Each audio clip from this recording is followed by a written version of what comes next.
Outsourcing এর যে বিষয়টা আসছে, যে আমরা বলেছি যে আউটসোর্সিং নিয়োগ বিধি বাতিল করার জন্য। এখন বর্তমান আউটসোর্সিংটা সারা বাংলাদেশের প্রত্যেকটা দপ্তর অধিদপ্তরে যেভাবে নিয়োগ দেওয়া হচ্ছে, তারা সংখ্যায় প্রায় অনেক বেশি হয়ে গেছে।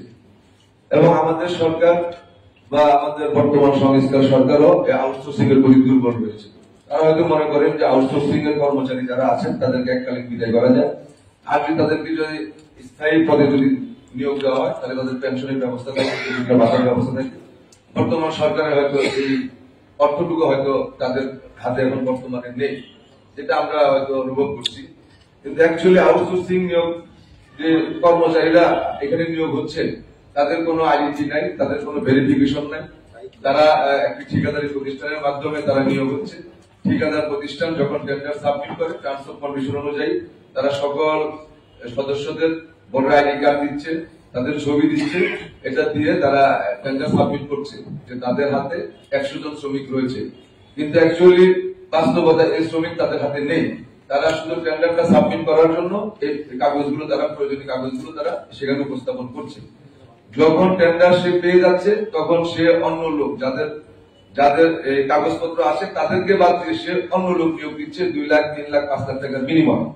হয়তো দেখা গেছে যে এদের আর কোনো পরিবেশন হচ্ছে না, তারা ওইভাবে তারা নিয়োগ হচ্ছে। কিন্তু এই আউটসোর্সিং এর কর্মচারীরা বাংলাদেশের এবং সরকারের বিভিন্ন গুরুত্বপূর্ণ জায়গা এবং স্থাপনায় তারা নিয়োগ হচ্ছে।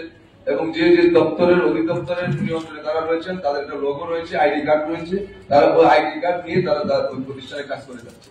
এমনও দেখা যাচ্ছে যে প্রধানমন্ত্রী কার্যালয় অথবা প্রধান উপদেষ্টা, আমাদের যে প্রেসিডেন্ট এবং নির্বাচন কমিশন, বিভিন্ন গুরুত্বপূর্ণ জায়গায় তারা কর্মরত আছেন।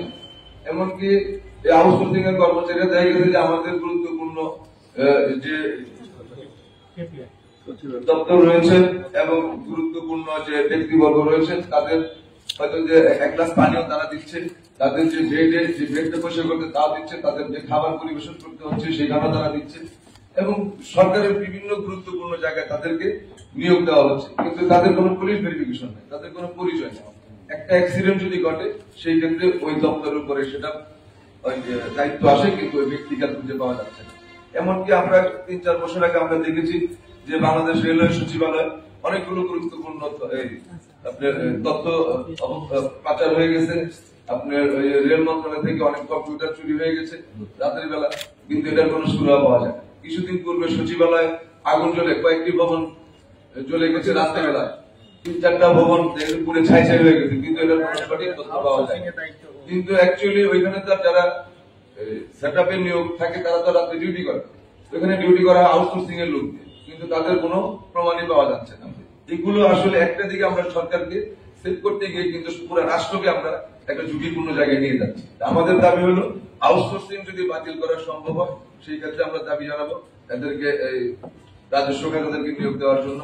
আর যদি এত সংখ্যক কর্মচারী যদি বাতিল করা না হয় তাহলে তাদের নিয়োগ বিধিমালা নতুন করে প্রণয়ন করার জন্য, যেন তাদেরকে একটা আইনের আওতায় একটা রাষ্ট্রের একটা সরকারি প্রতিষ্ঠানের আওতায় যেন সঠিকভাবে প্রোভাইড করা যায়। আর